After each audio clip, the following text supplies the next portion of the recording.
So you see, you can't talk it. Listen, do you understand that any putative fact will be either invoked explicitly or implicitly as metaphysically primary, and if not, it will be invoked as a secondary state.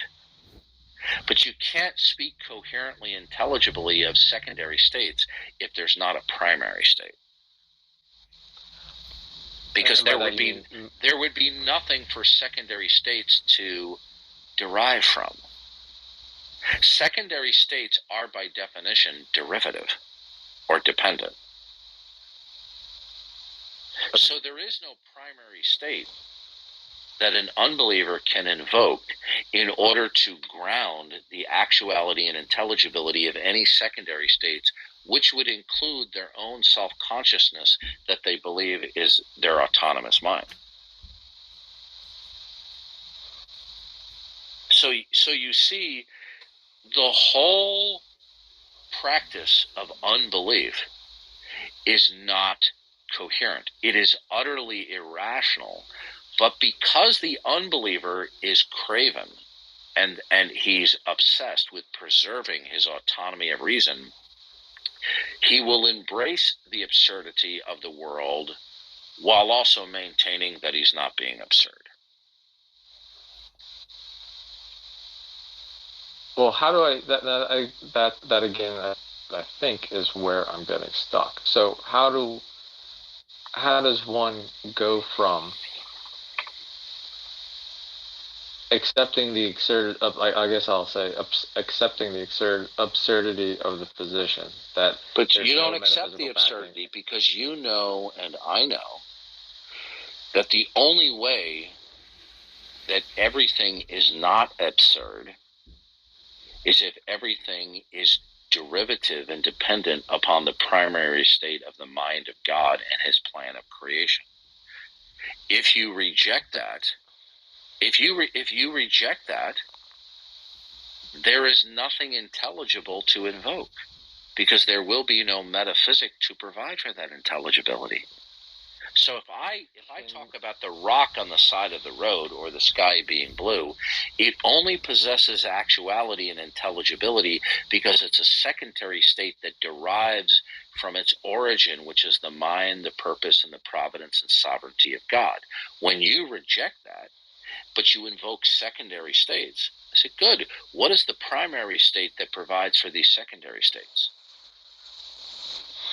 Could you clarify? Yeah. I apologize. Could you clarify what you mean by intelligible? That something means something with respect to its ontology, its nature of being. Intelligibility is grounded and rooted in what its ontology is, its nature of being. Right. So you cannot disassociate. Intelligibility is not simply an imposition of the human mind by somebody standing in an art gallery and saying, and looking at the object in question and saying, well, I think what this means that the artist was trying to convey that life is very dirty and that we human beings have to endeavor to clean up things. And all of a sudden the janitor comes in the art gallery and he moves the mop and bucket and he puts it into the closet away. So the meaning that the person was ascribing to it was just gibberish. The point is this. Things are either actual and intelligible because they originate in the mind and the purpose and the plan and the providence of God. And if that is to be rejected, there is no ontology and intelligibility to be grounded in the not God metaphysic. Right. And so if it's not grounded in metaphysic, and I make a statement like you mentioned, the dogs in the backyard, right? And that has no metaphysical backing to it. So therefore, by the terms you're talking about, it's not in the objective sense. You're saying the dog. And it's not intelligible.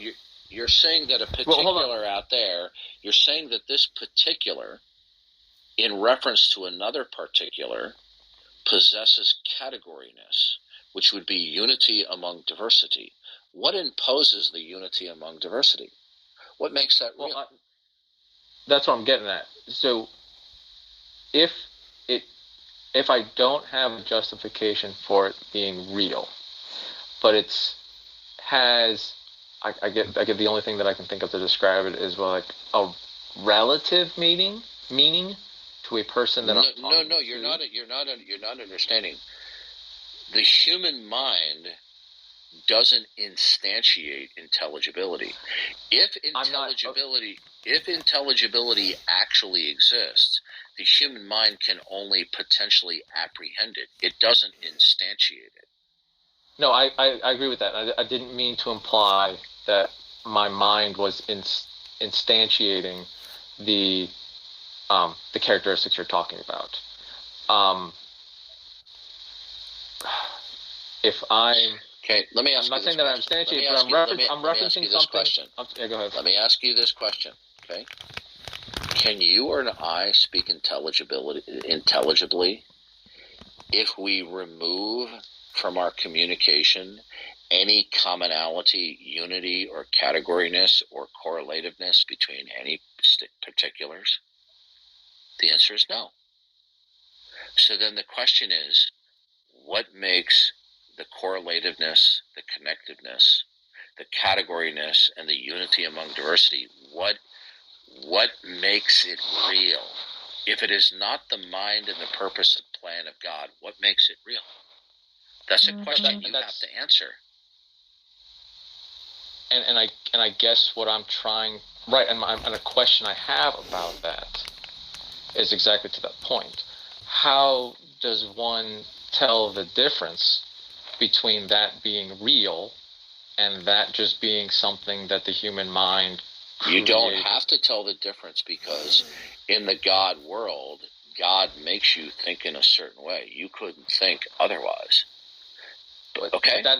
That seems to assume that no, but you understand. But you see, is real. But you see, your only recourse is to operate from the not God world, which metaphysically collapses around you, where you have no intelligibility. Your model of reality doesn't have any identifiable or defensible fundamental parameter which will ground intelligibility in virtue of the ontology in question. Correct. So you see, when the Bible says, "Has not God turned the wisdom of the world into foolishness?" the Bible was spot on philosophically, not just theologically. To deny God is to plunge into a realm of absurdity while the person is in denial that they're in a state of absurdity. Do you know that I've encountered several professional atheists with PhDs from various disciplines, and when I have asked them these very clear questions, every single one of them became indignant and no longer wanted to talk with me? Is because even though they possess vast education in their respective disciplines, they, as human beings who put their socks on one foot at a time like I do, they cannot answer this question. And therefore, they have no basis to what they say. Do you know, I asked a leading atheist in the world who's written a number of books on atheists by the name of Graham Oppy, when he tried to say that naturalism was a more parsimonious explanation and therefore the grounds of atheists, I then questioned him about the coherence and intelligibility of naturalism. I said, if naturalism is going to be invoked as meaningful and intelligible and more parsimonious, I said, how do you account for any unity among diversity within your naturalistic framework for it to be intelligible? You want to know what this PhD atheist said to me? He says, I see books on my bookshelf. I kid you not. Okay? All he's simply doing was begging the question. That didn't tell me what imposed the actuality of unity. So, for example, if you look at two young women, and you say, well, they're obviously twin sisters. Well, maybe that's the case. Maybe they're doppelgangers. So when I ask Graham Oppy, what is it that instantiates unity among diversity so you can have an intelligible naturalism, all he simply said is, well, they look alike, so the unity must be real. So the two young women, they look alike, so they must be sisters. But is that true?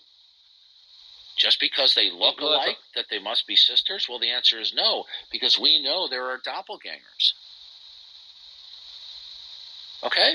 So the question is, what is it on a grand scale that actually imposes that there is any real unity among the diversity of things as opposed to the appearance of it? If it is not, how do I tell the difference between? Because you're saying like it has the appearance of it, right? So I'll accept. Well, it appears to be that way. When we're talking about a broad scope of things, you can't think otherwise. Okay? You believe that things that appear to possess unity, right? You believe that automatically because God made you to think that way until new information comes along to show you that what you used to believe was unified is not. So if I showed you a picture of these two young women, right, you would swear, and the average person would swear that these are twin sisters. But then if we give more detailed information as to their history, we say, oh, well, they're not sisters. They're clearly just doppelgangers. So you believe that things are unified is if they completely appear to be unified until shown otherwise. You can't think otherwise. And that's the way God made you to think. Okay? Now the point is this. You and I cannot speak intelligibly unless it is within our metaphysic that there is unity among diversity for certain things. He was in an argument. The issue isn't so much that something that we may confuse some doppelgangers with something that are unified. Okay, that's not the issue. The issue is there any things that are actually unified in this world among the diversity of things? Does it actually exist in any instances? It's not as though if we're quite mistaken, okay? Right? That's what I guess that's the question I'm getting at. How do I tell that? Let me give you an analogy. It's not going to prove what I'm saying. Suppose you look at a car, right, on a YouTube video, but then the camera pulls back and you realize, wow, it's not actually an automobile. It's a plastic replica that sits on somebody's shelf. And when the cameras are up close, you form the belief this is an automobile. The fact that what you thought was an automobile but was just simply a plastic replica of it does not mean that there are not real automobiles. Okay? So the fact that sometimes we find out some things that we thought were unified are actually doppelgangers does not mean that there isn't unity among diversity. One must believe and operate that there is unity among diversity in our world, without which one cannot speak intelligibly. And since everybody believes that, for those in the not God world, since they don't believe that God instantiates the actual unity that's there, then what is it then that makes the unity that they believe it's real? What makes it real? Well, the answer is there is nothing identifiable that makes it real. No, agreed. And my question is, and therefore, how do I know it's real? How do you know it's real? Because God makes you. Because you can't think otherwise, right? You cannot think. We're talking about in the broad scope of things. We're not talking about isolated instances where you say, "Oh yeah, I used to think that those are twin sisters, but now I realize they're doppelgangers." No, okay. I'm talking about in the general sense. I don't mean to. I accept that. Well, you can't think.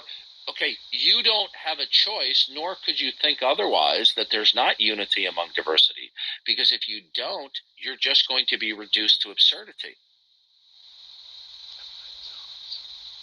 Human beings cannot escape communication and intelligibility while disregarding the actuality of a certain degree of unity among diversity in this world and continuity among discontinuity. So now the question is, if you don't believe that God is the concrete universal, God's the all-conditioner, God is the creator, the supreme being who secures this categoryness and the unity that's in the world, okay, then I want to know, what is your fundamental parameter upon which these things derive and depend as secondary states? Since it's not God, what is it? Well, for the unbeliever, they have no identifiable primary state. Now, they may be so foolish as to say, well, it's matter and energy and laws of nature, which I commonly hear. But that's a fool's errand when they say that, because they can't justify that. What if I said I don't know what it is, and therefore I accept that I just have to assume that this is the case, but it's not. But I don't know it's real. If you say that there's nothing identifiable that's primary, that is instituting what continuity among discontinuity is there, and that there's nothing identifiably that's primary that's instituting unity among diversity, then when you speak as a human being, the intelligibility that you portend doesn't actually have a grounding to it. You have no basis to it. You're not entitled to claim that you're speaking intelligibly about your world, because your metaphysic, your model of reality, doesn't provide a fundamental parameter that makes these things so. And you see, unbelievers frequently want to go, oh, you're promoting God of the gaps. But you see, they're promoting naturalism of the gaps. Okay? I'm not asking you to believe God simply because you need him for intelligibility.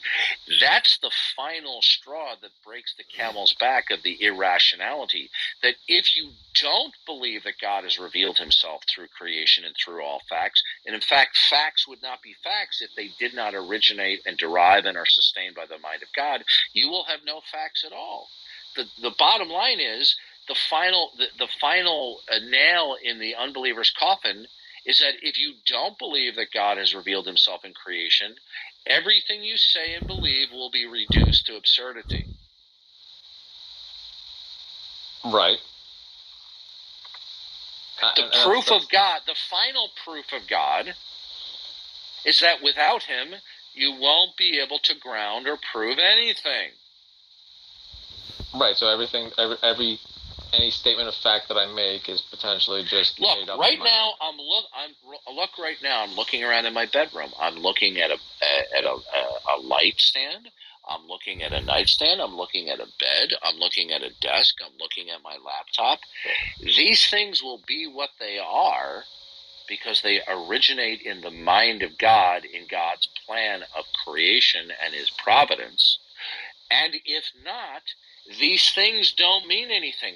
The human mind doesn't impose what things are ontologically.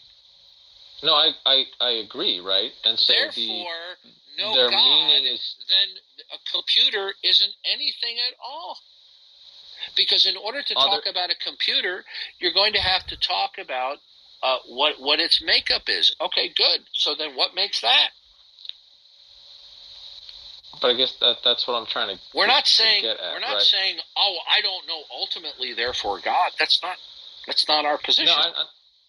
No, nor am I claiming that's what. What I'm saying to you is, you should and do believe God exists rudimentally because God has revealed himself through all facts. But I'm trying to show you through a careful philosophical analysis that if you persist in trying to maintain your autonomy of reason, your would-be autonomy, that it's incoherent on its own basis. And to disregard that God is and that he's revealed himself in creation is to destroy the actuality and intelligibility of anything you claim to believe. Because now you want God as the metaphysical primary to be demonstrated. Okay, fine.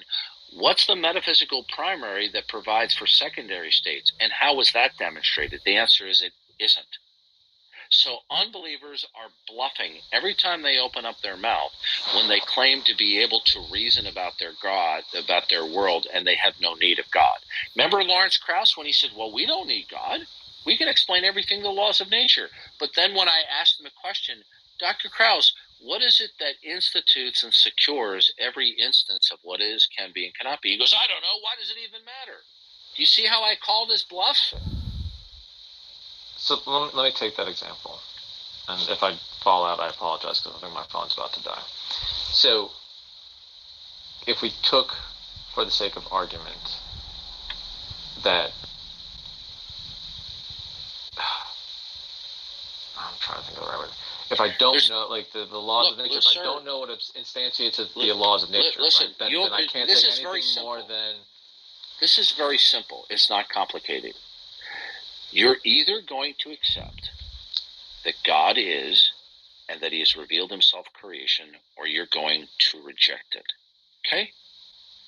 Now, and just so that I apologize, clarification. But by reject, do you mean I think the opposite? Or you're either going to accept that all the facts that you're acquainted with necessitate deriving from the necessity of God, or you will be without that view. If you are without that view, you no longer have any basis to invoke the actuality or intelligibility of anything, because these states of affairs or propositions have nothing metaphysically primary to which you can attribute it to them. Therefore, they are secondary states without a primary state, and therefore they are without meaning. Cornelius Van Til said brute facts are mute facts. They don't mean anything. Facts only mean what they are because they would have to originate in the mind and the plan and the current providence of God.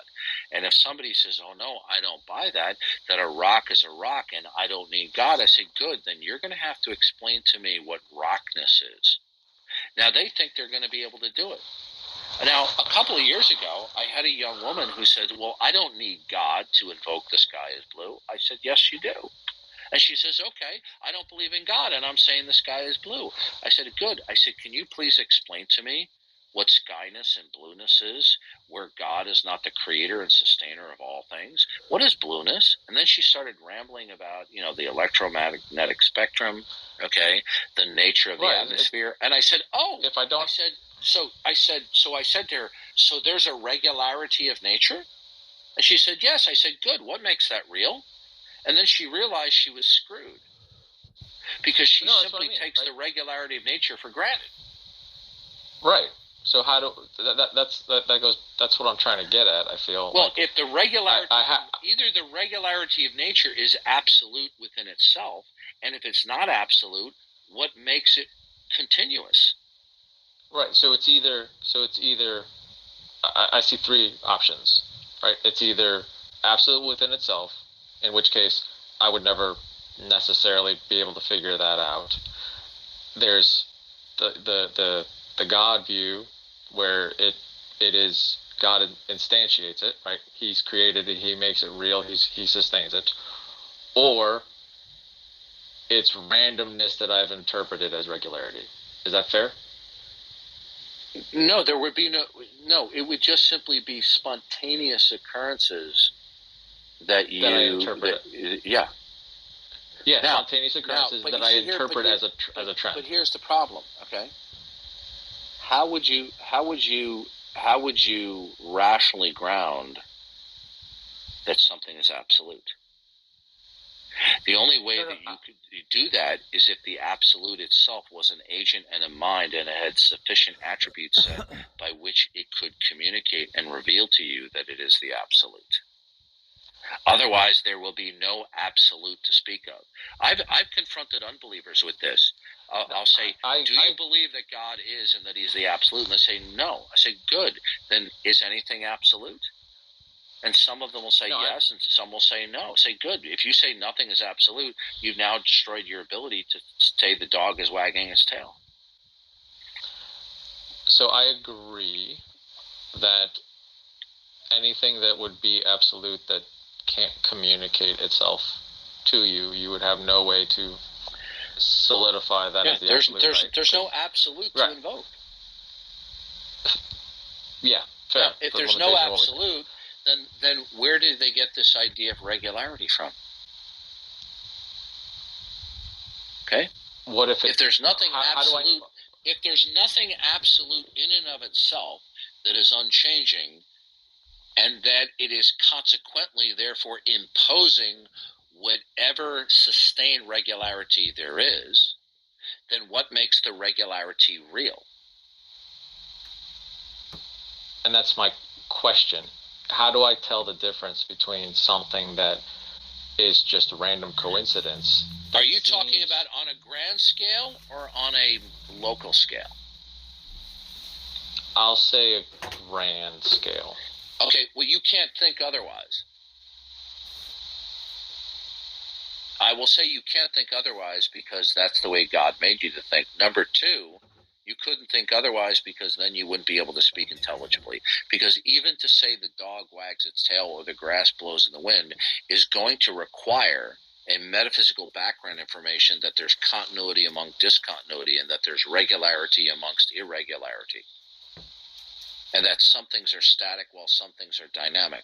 You're going to have these as fundamental parameters without which you couldn't speak intelligibly. Okay? If I just have the regularity, but if all I see is the regularity, I can't. How do I tell that the regularity is real? You're not understanding. You don't have a choice. Well, see, earlier, okay. Yeah, that's why I said like earlier. We're talking forced. About. We're not talking. Well, listen. Remember the illustration with the car. You might come across an instance where you see a car in a video or you look through some binoculars and it turns out that you're looking at a plastic replica, okay? The fact that you have an instance that something has the appearance of something that it's not doesn't mean that there are not cars, okay? So the point is this, is you have to hold that continuity of some kind exists, without which you couldn't reason. You have to adopt that there is regularity among certain regularities, that some things don't change in our uniform experience while other things do. And if you don't adopt those fundamental beliefs, you cannot say the dog wags its tail. Now the question is, how are those states of affairs real? Since you don't want to attribute them to God, then I want to know why they're real. In Romans chapter 1, it says, ever since the beginning of the creation of the world, God's eternal powers have been clearly seen through everything that has been made. But then it says, they did not want to acknowledge God, and their foolish hearts were darkened, and they just then went on to worship creation. Notice the progression of pattern here. They did not want to acknowledge God, nor were they thankful. So they don't want to acknowledge not only the array of particularity, they don't want to acknowledge that the continuity and the regularity and the unity among diversity is God-given and God-preserved by his sovereignty. So then the question is, how are they real in a world without God imposing them? What makes it real? They're either going to have to say that there is something that is absolute that imposes its realness, or the realness for these things themselves are self-contained and eternal and absolute within themselves, neither of which could be rationally justified. Could they also just actually not be real? Okay. Go ahead, adopt that, but you don't. Nor could you, because if you don't, then you operate. Listen, I operate. Right. If yes, you, I agree. I operate like they're real. If you portend, even momentarily, that you're going to adopt that continuity among discontinuity is not real, you lose your ability to think. No, I agree that I act as if it is real, but acting as if it is real doesn't make it real. This is not an option. Is it? Well, let me ask you this way. Could it be the case that this is not a hypothetical situation that I agree can happen. It's an impossible situation for you. You therefore couldn't think or reason about anything. Reason itself, listen to me, reason itself, thought, ideas, speech, intelligibility, all require certain fundamental preconditions. Okay? If you say, well, what if I momentarily don't adopt that there's continuity? Then there's no reason. I agree, I agree, And that, So but I'm trying to pick at. It's an incoherent proposition. Well, guess what I'm trying to pick at is. Suppose I said to you. Suppose I said to you. That consider that you exist and you don't exist at the same time and in the same sense. You would just say this is an incoherent notion, right? It's not Agreed. a possible scenario. Well, the same thing is true of somebody momentarily claiming that they're going to adopt that there's no continuity. You can't do it because then there's no thinking, there's no reason, there's no ontology, there's no intelligibility. So to be clear, I'm not saying that I adopt the idea that there isn't regularity, okay. Right? I accept that I operate under the pretense that the What is keeping you right now from believing and thanking God as your creator? What is it? If it is not your rebellion against God, then what is it?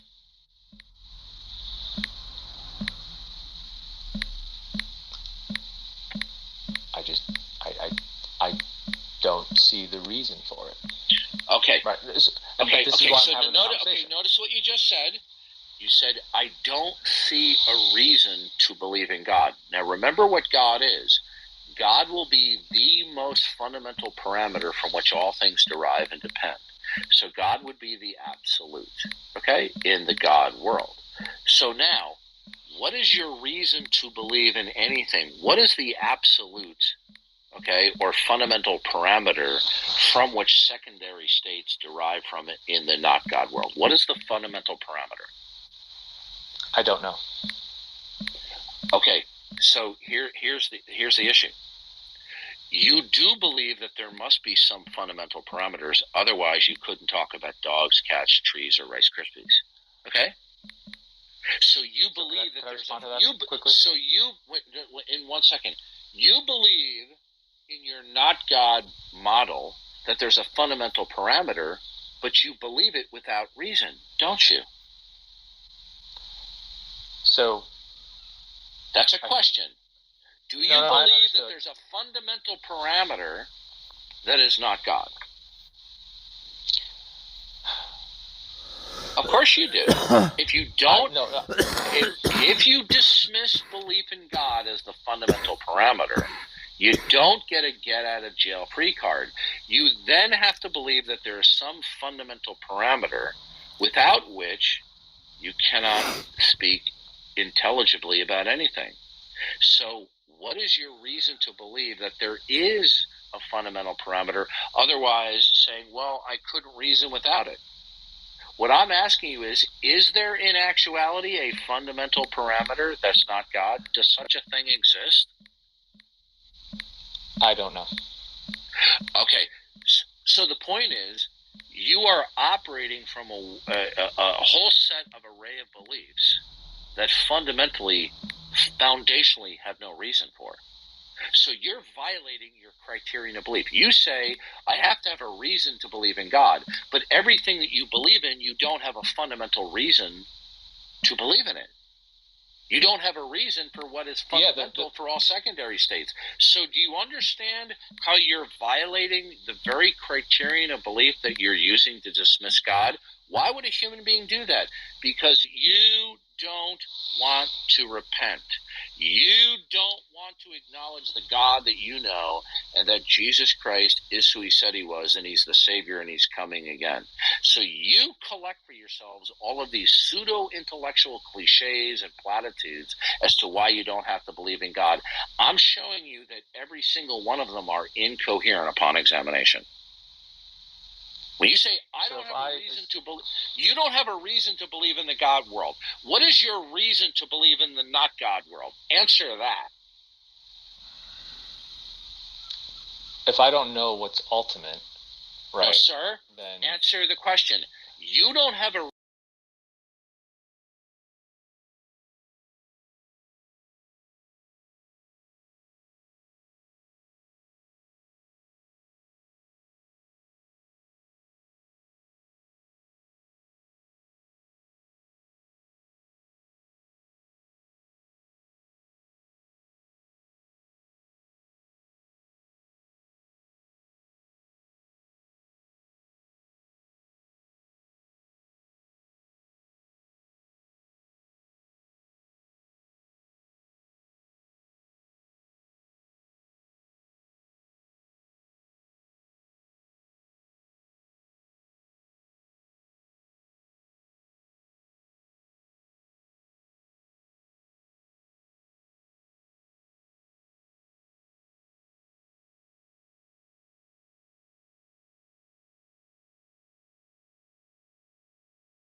rant, if you will, to you as long as you did. Most people had nowhere near the patience that you showed. Okay, so I want to let you know I appreciate that.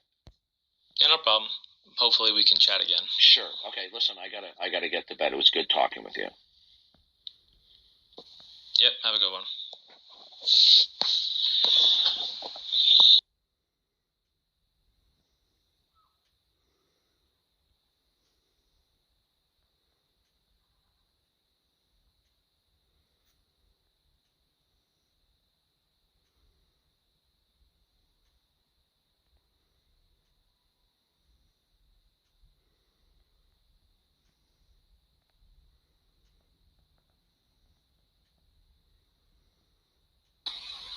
If anybody still wants to discuss why lack of belief atheism is coherent, if you believe so, then raise your hand. So that's the topic. Lack of belief atheism is incoherent as defined. I explained this in great detail earlier, and I'm more than happy to explain it again if need be. What's up, One Way? How's it going, man? I'm pretty good. One of the reasons why I don't agree with this term or this phrase, right, agnostic atheist, is because agnostic, right, as an adjective modifies atheism, and so it would actually have to like be saying something like you're agnostic about your position on God, right? Yeah. Seems really incoherent. It's the same thing that Ozymandias pointed out in his discussion with Tyler Vela. He's an atheist, and he thinks it's incoherent.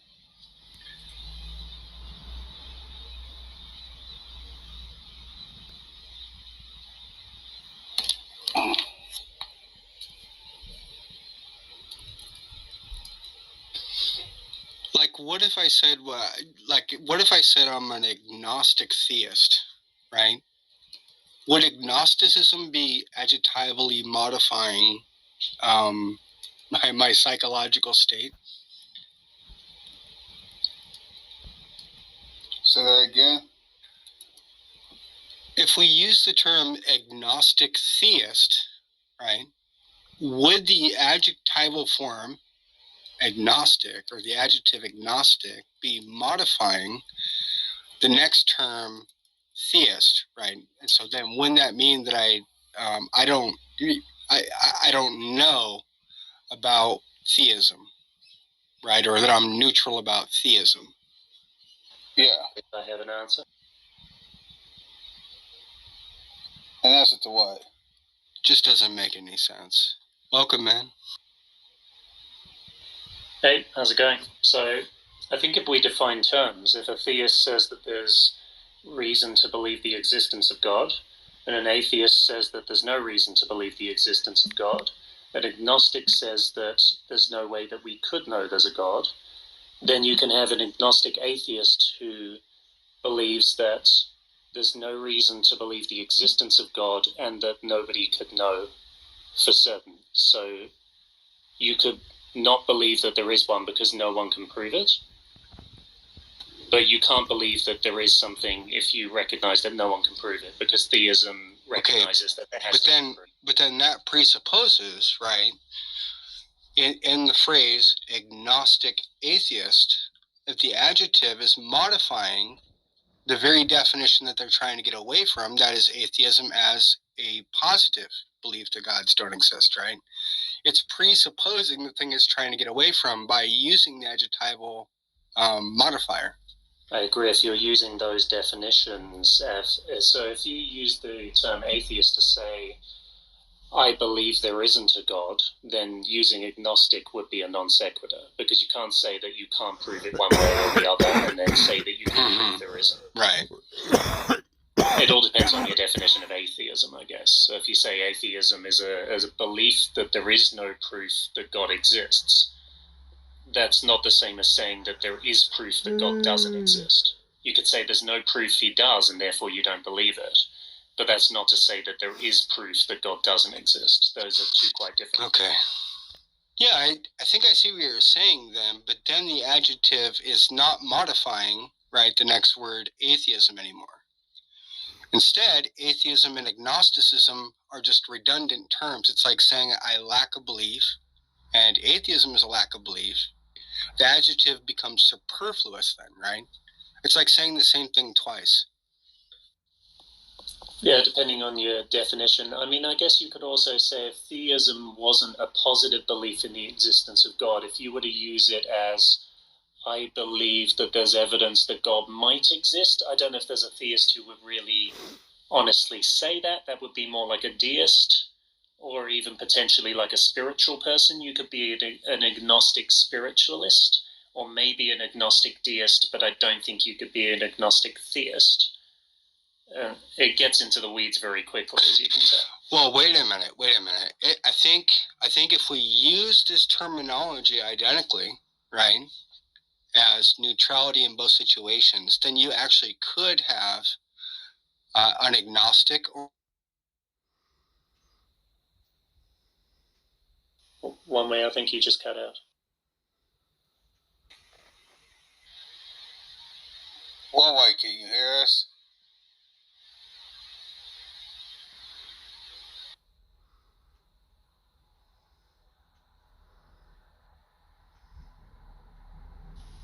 I do have to keep working as well, so I guess it depends on definitions as to the lack of belief atheism. It almost sounds like you can fit agnosticism into that, and I believe that both belief systems have logical coherence within themselves, but not between each other, because they presuppose different things at the baseline of what they believe. Where at the bottom of it, and Tom, we had this discussion yesterday before Duff kicked me out, although I thought I was trying to answer his questions. But either way, if you say at the bottom of atheism that God doesn't exist just because, and if you say at the bottom of theism, well, God does exist just because, and he doesn't need a reason beyond himself, Tom, I think that was your reason, that was your wording, that he doesn't need a reason beyond himself because he is the creator of reality or the universe or whatever term you want to use. Correct. I think the problem there is that you get people who have two different a priori assumptions at the very beginning, and that's why you can't meet eye to eye, because you're just starting at different levels or a completely different axes, so you'll never meet. Well, this is why when we do transcendental reasoning, we do an internal critique.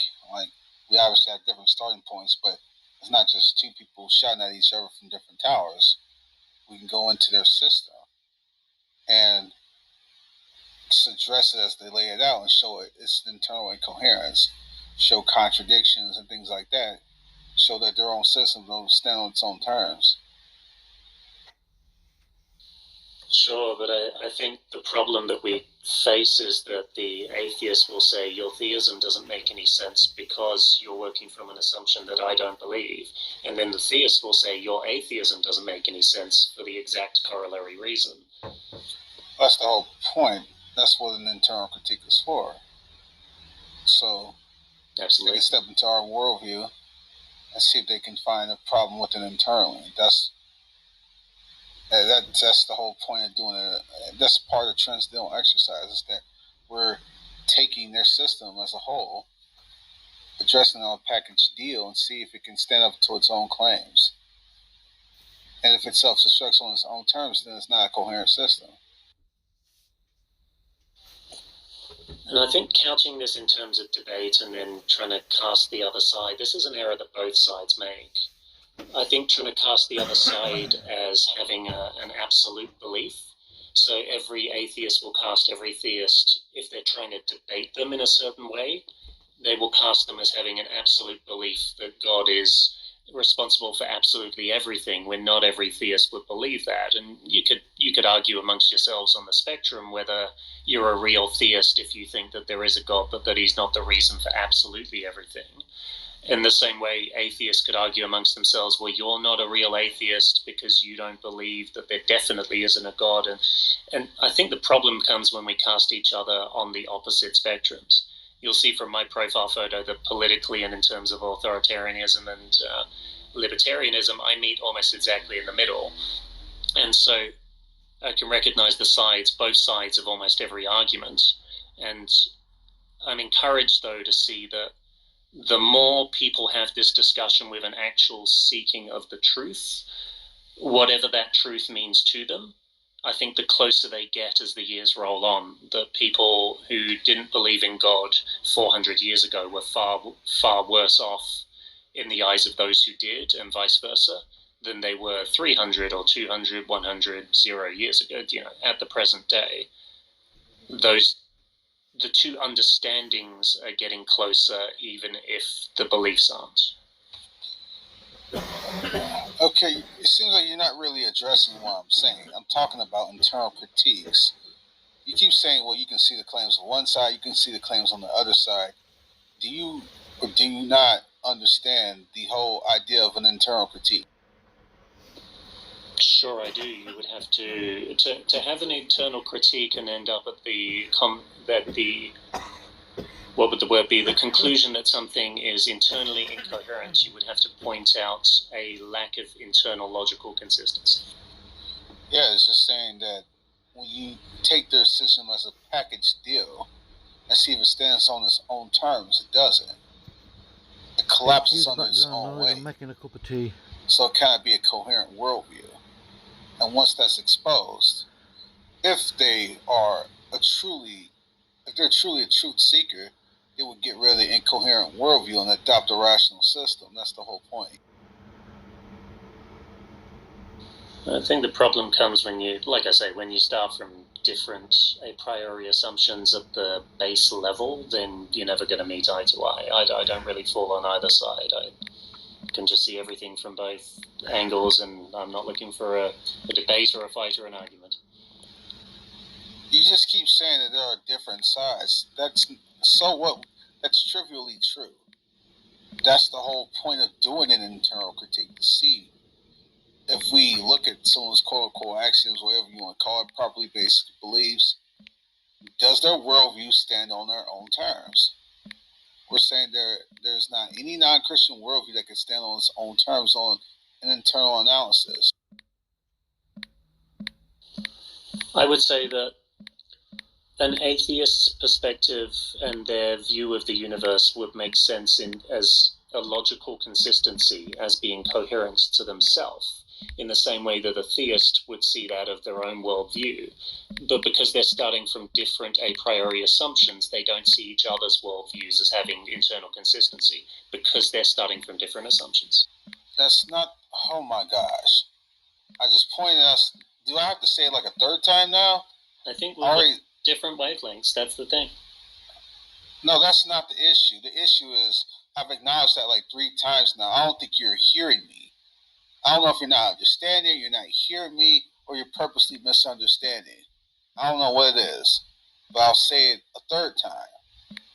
Given the fact that there are different frames of reference and different starting points, different axioms, or however you want to say it, we can take those starting points as they present them and see if they stand on their own grounds. If we can assert an internal contradiction or a problem with their own view, then it cannot be a coherent view to use, even if they use a different set of starting points. Do you understand what I just said? I do, but I would say that your view that atheism is incoherent would be because you're starting at a base level, a priori assumption that the atheist doesn't share. That's why I don't use my assumptions. I just use what they built their own system on and show can they actually stand up to their own foundations. Okay, so what's the baseline assumption? I believe that your assumption for the existence of the universe would be, well, God created it, he's the prime mover, whatever you wanted to use in that wording, and he doesn't need a reason for his existence in the way that man does. He doesn't need a reason beyond himself because God is the reason for his own existence. It's self-fulfilling. Yeah, what's the problem? If it's an internal, if it stands on its own grounds, you can't find any contradictions or anything like that, then that's not a problem. So then at the bottom of the theist argument, you would say, well, the thing that you're saying at the base level for the reason for existence is God, and he has his own reason. That then becomes a loop.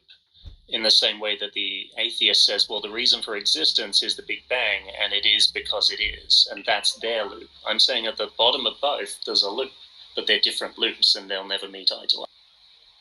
No, this is why I was asking yesterday. How'd you get blood out of that apple? I'm literally doing an internal critique. That was an analogy. That was a stipulation about how do you ground rationality, intelligibility, ethics, things like this, which are of a personal context, on something that's fundamentally impersonal. The whole point is using their own system to ground these particulars within the system. And you could not answer the question the whole time I was putting that forth to you. You couldn't show me how something that is not matter and motion derives from something which is foundationally and ultimately matter and motion. So how did you get blood out of that apple? When you talk about something of a personal context, how do you get ethics, which is of a personal context, from an impersonal starting point? You could not answer the question.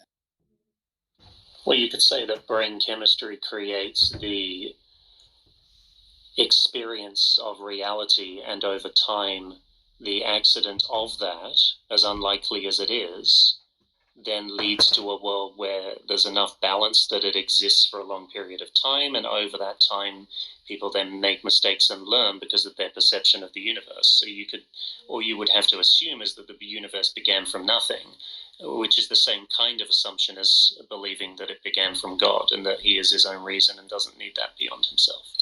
You're not answering the question. You're not saying, at what point did the immaterial emerge from the material? Can you tell me at what point does the immaterial of ethics, does the personal relation, the personal aspect of ethics emerge from the impersonal? Can you tell me precisely when that is? So when did ethics develop as emotional response to evil, negative way or something?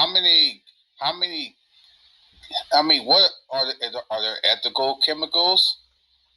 I mean, how many chemicals, how many impersonal spatial entities do you need before you could get something personal? Where are these ethical chemicals, sir? You got stuff that is sustained in space, material stuff, the groundwork for things which are immaterial, ethics. How many material things do you need before you can get these immaterial concepts? Well, apparently you need billions of years of evolution to do that, and that would be... Yeah, that's a nice story that you're just taking the mysticism. You're not providing an explanation. So we can directly observe the effects of a time about 300,000 years after the beginning of the universe. And so once we do that, then the time frame would then lead to the formation of matter and chemicals, and then by chance, and I know you don't like chance, but there we go. Yeah, that's a nice story. Yeah, it's just mysticism. You don't have any empirical observation of this fact. No. You just believe it. It's a nice story. Sure. Because the fact is, no one you can think of has seen with their own eyes the emergence of these features from a material starting point. No, but experimentation has shown that various things have happened before we could directly observe them with our current eyes. There are all sorts of things that we can measure. Show me one experiment in which immateriality emerged from materiality.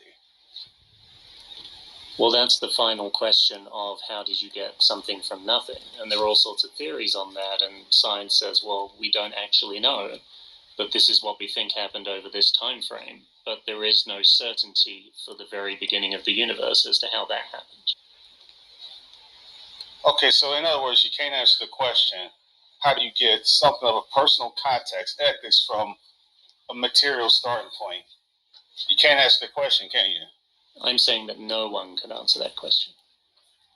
Okay, so you're just a mystic. You just take the mysticism when you talk about these impersonals within the context of your own system. You're not showing me how your system provides for these for things like ethics and rationality and things like this. You're not giving any coherent explanation on your own grounds. I'm saying that it couldn't be known what the actual beginning of these things look like, because it can't be directly observed and it can't be directly measured. Then you just don't have any empirical evidence of what you're talking about. You just believe it on blind faith. You just tank to fideism, essentially. Well, there's a you don't have any actual rational grounds for this. You just believe it because it just feels good for you to believe in it. But you don't have any empirical tests for this.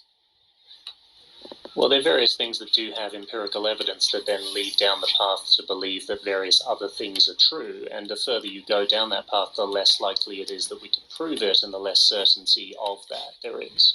You haven't produced one iota of empirical evidence that shows how the material leads to the immaterial.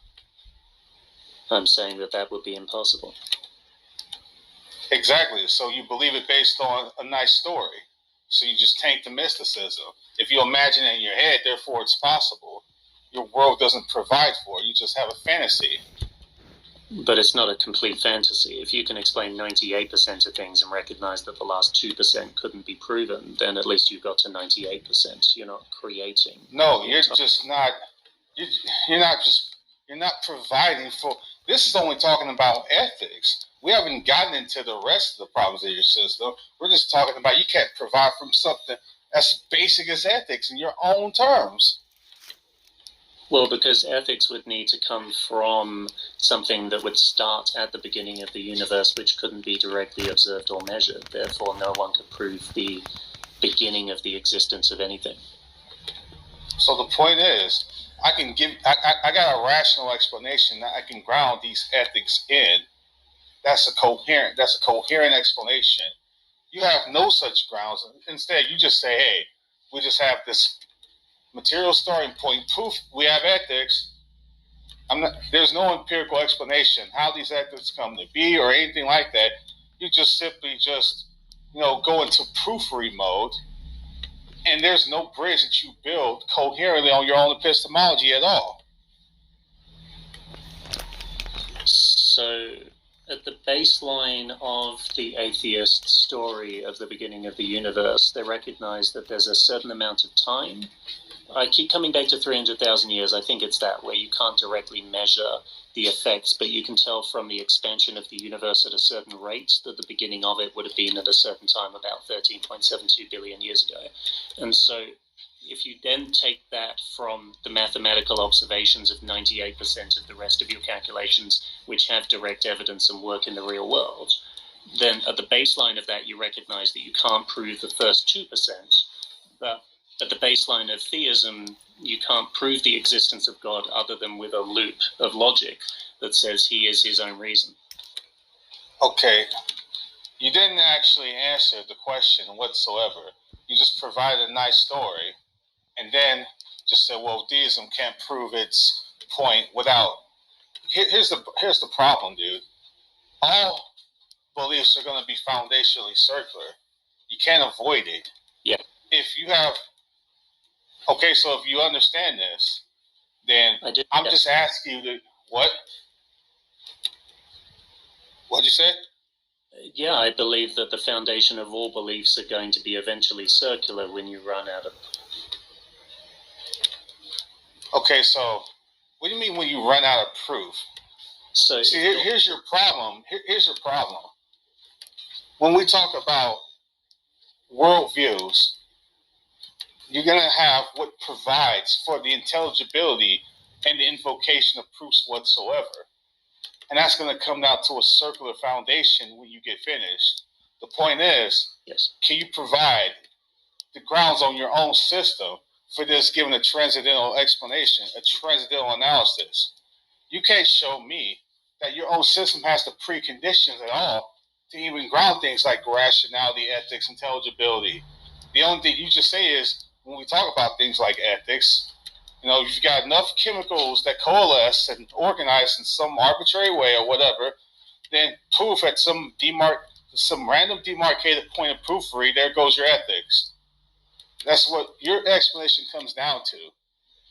It's just mysticism.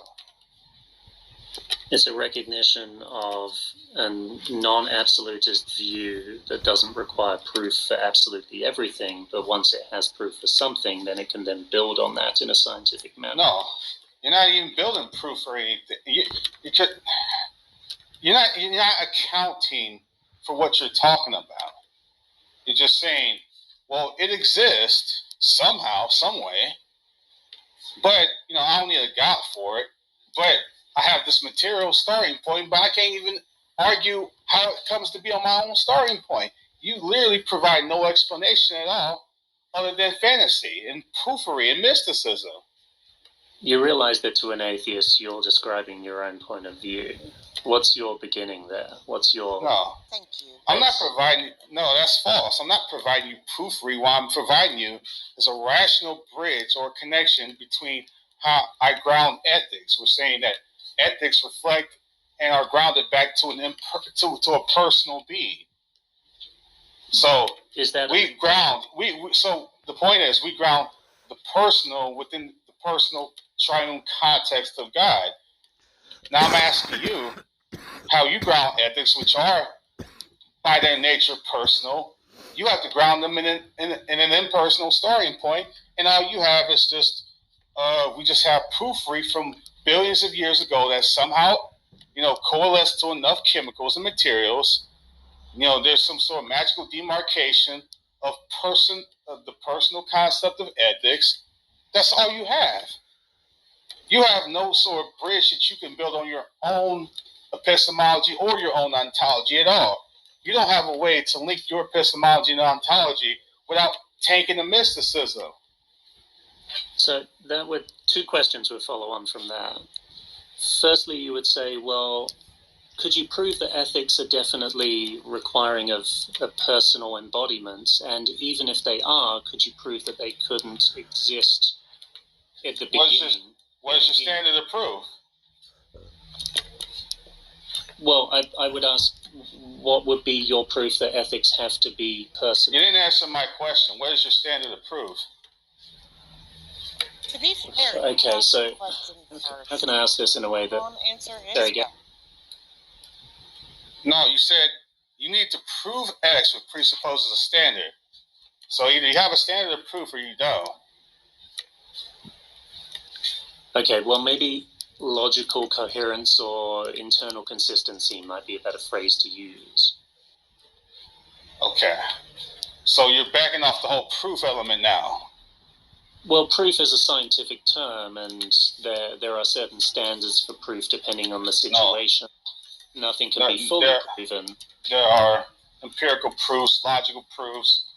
There's more than one kind of proof that exists, so what are you talking about? Well, then let's call it logical proof. Okay. Well, proof has to be This based is what on we're talking about when we use transcendental reasoning. I'm just learning this. We're talking about the preconditions for intelligibility, rationality, ethics, the whole system.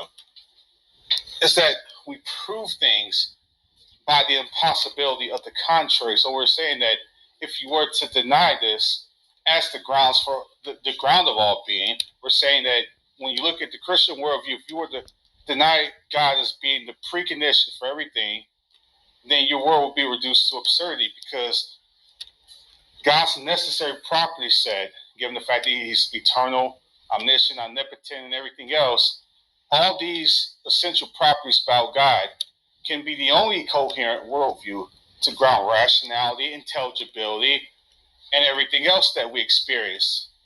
So we're saying that if you like one or more of these fundamental properties, then your worldview is absurd, it's unintelligible, it's irrational. And if you disagree, what you have to do is give a different worldview that can account for all these particulars. And if your worldview doesn't provide for it, then it's not a rational worldview.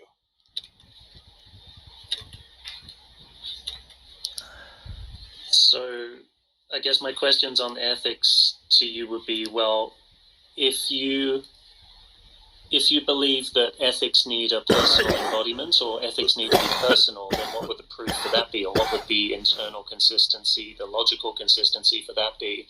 And even if they do, how could you prove that they would have to come from, how could you logically say they would come from an impersonal source?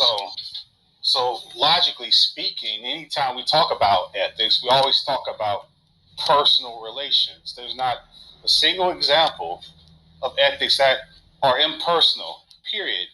Not a single example. We just know this by our experience.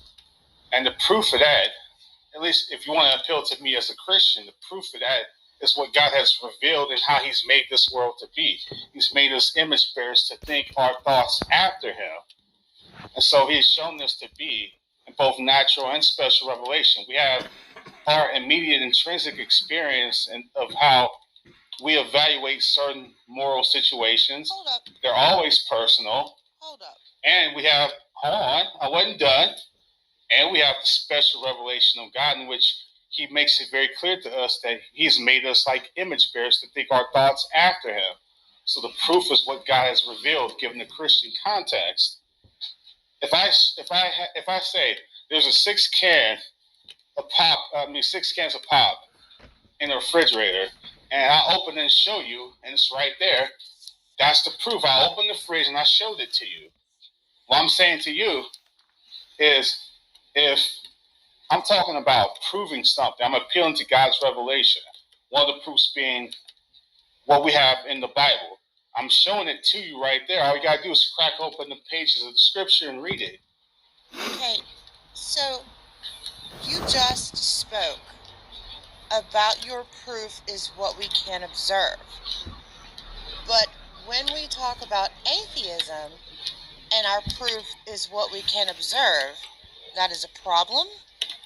Question? No, I'm saying any quote-unquote observation you want to talk about, you don't even provide the preconditions to even make any observation. You said that your ethics were personal. Yes, in other words, what do we observe that proves atheism? What's the reason? Hold on. Just let me speak. So, I mean, we're playing this game where it's not let's prove our side, but let's tell you why your side is wrong. So, you just used the argument to prove your side that you tell us is wrong for our side. Where False. is the logic in False. that? False. I didn't do that. I said, you realize that saying no and saying false doesn't actually make the other person wrong, right? okay. What I did was I gave you a feature of my worldview. I have a standard of proof in my worldview that appeals to the revelation of God. You don't have that standard. What I'm telling you is, if I open the fridge and I show you 6 cans of soda, if I say, hey, there's a 6 can of soda in the fridge, and then I open it and I show you that it's there, that's how you prove something, by showing it to you. By observation. I'm showing you a feature of our worldview about how we prove God is showing you what God has revealed. And one of the ways we can do that is point you straight on. One of the ways we can do that is point you straight to the scriptures. Now, I'm not asking you to accept what's there in the scriptures, but the fact is, that's the proof. Now, I'm almost done. Hold on. Now, okay. I was nice enough to let you finish. Can you show me the same respect? Continue, darling. All right. Now, whether you accept that or not is beside the point, but that doesn't make it not proof at all, because proof is going to be worldview specific. Okay? All I'm doing is something very simple. I'm looking at your worldview and asking you to provide for the preconditions of facts on your own terms. Like when I asked this gentleman to provide for ethics, he is not showing me anything on his own system. He's just saying, well, ethics exists, given, some proofread that happened billions of years ago. Materials coalesce enough, and then you just get ethics out of nowhere. He's not providing any actual bridge or anything. He's just saying there's this mystical explanation, and I'm not really explaining anything. He's not actually showing something on his own system. But go ahead. Jesus, man, do you breathe? Okay, number one, I like to give credit where credit is due, and poofery is a fabulous word. Just lay that out. But here's the problem. Okay, so we talk about the soda in the fridge, correct? So I go to the fridge, and I open the fridge, and the soda's there. And then I walk away, and I come back, and I open the fridge, and the soda's there. So I can do it over and over and over again, and it is there. And I can look at it, and I can poke it, and I can touch it, and I can shake it up. It's there. So this is proving something through repeatable observation. Right? Oh, yeah, I can accept that, sure. Okay. So I have a test that I can do. I can say, okay, hello, friend. I want you to peer review whether or not the soda is in the fridge. Can you walk over to the fridge